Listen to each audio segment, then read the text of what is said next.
Christian Hernandez here with Sports Video Group. Very pleased to be with a good friend and an industry legend. It's Ed Filomia. Ed, what's going on, man? Good to see you. Good to see you, Christian. I mean, this is an honor to have you guys come visit our place.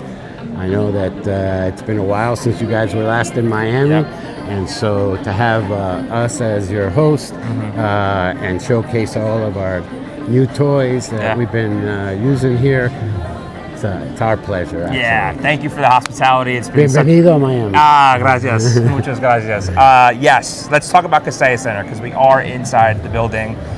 Renovation done for the control room, a new center, flaming ball center hung that was done shortly after.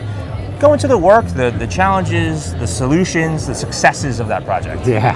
It certainly had a lot of successes, but you know, it's funny. You say we're standing here.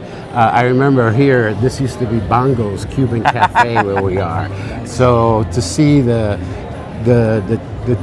progress over the last 26 years is, I mean, it's been an honor as well.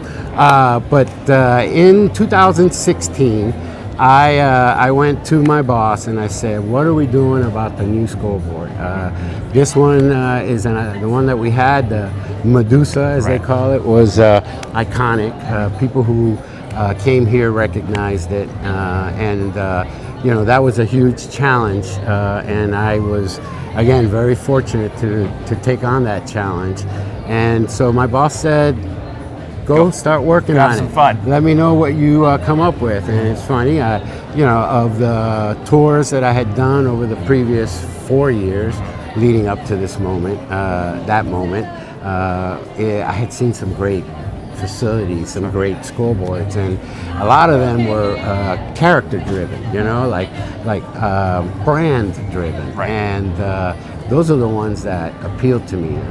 You know, big square box or big shoe box, I think fills a need and does a great thing. But if you want to be wowed, and you know, this town is about being wow, we got to be able to replace that iconic scoreboard with something special.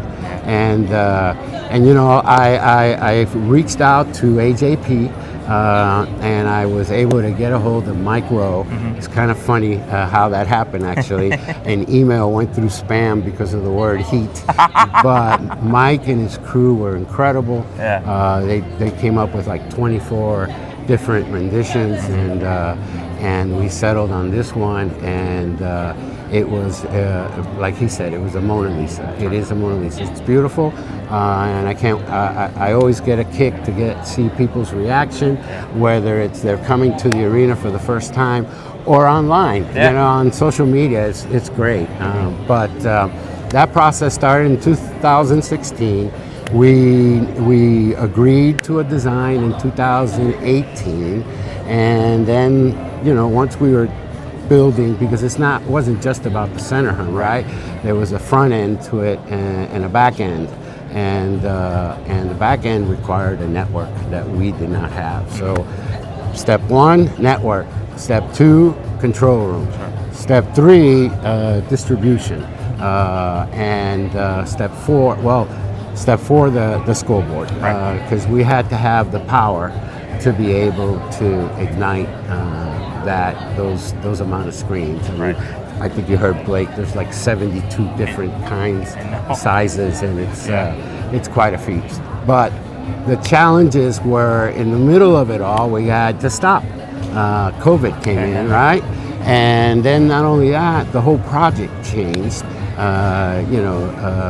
New consultants, and Electronics was a great partner that stepped up, because, you know, they had to engineer somebody else's design, and they did a great job.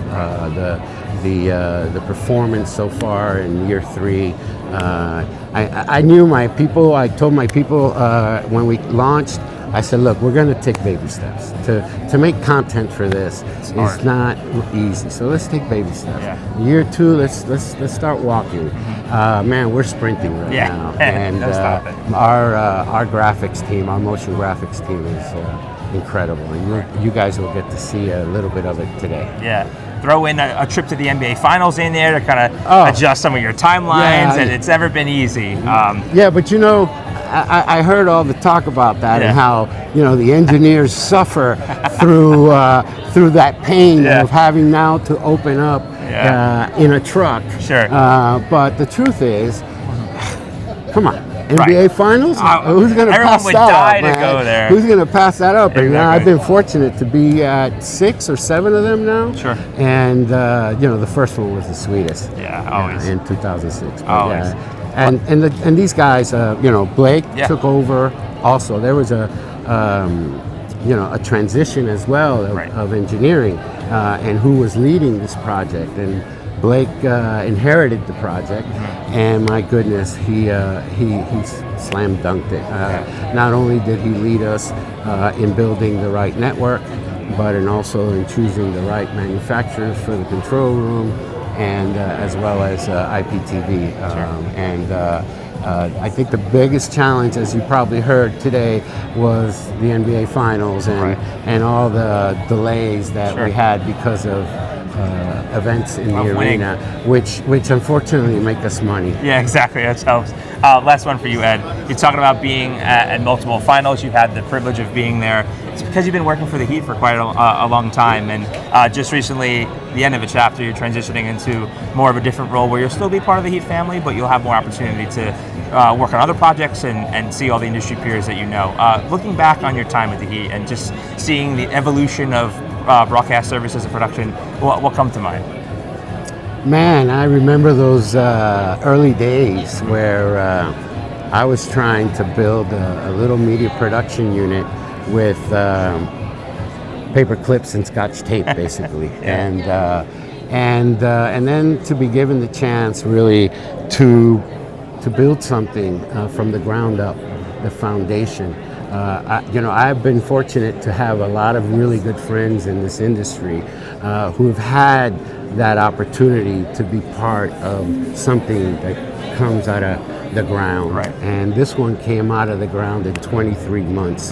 And everybody that opened up that arena, to this day we share a bond, and I'm so proud to be a part of that. And then, you take us through almost three decades. Erik Spoelstra. I remember Erik when he came. I had already been a freelancer for the Heat, and I had to teach Erik how to use a Knox router. And so, those memories, and working with Pat Riley, working for Coach Riley, I should say, and being able to produce 4 episodes on the story of his life that he gave me access to, where I was able to travel the country and send crews around the country to interview people like Magic, James Worthy, Kareem, Jerry West when he was alive. And so those were special, and being a part of that basketball family. You hear the word culture. I know there's a lot of people that kind of overuse that word. It's true. Yeah. I'm going to tell you, There's a reason why. It's there's no way I would be able to be here for so long if I didn't have the stability in my leadership. And Coach Riley has been there all the way since the beginning, and that's why I had a job. I speak for everyone in the in-venue side of things. You are a true titan of this side of the business. You're leaving an impact that will last longer than your years here, and you leave this place better than you saw it. And thank you for the time. Thank you for everything you've done, and enjoy the rest of today. Appreciate it.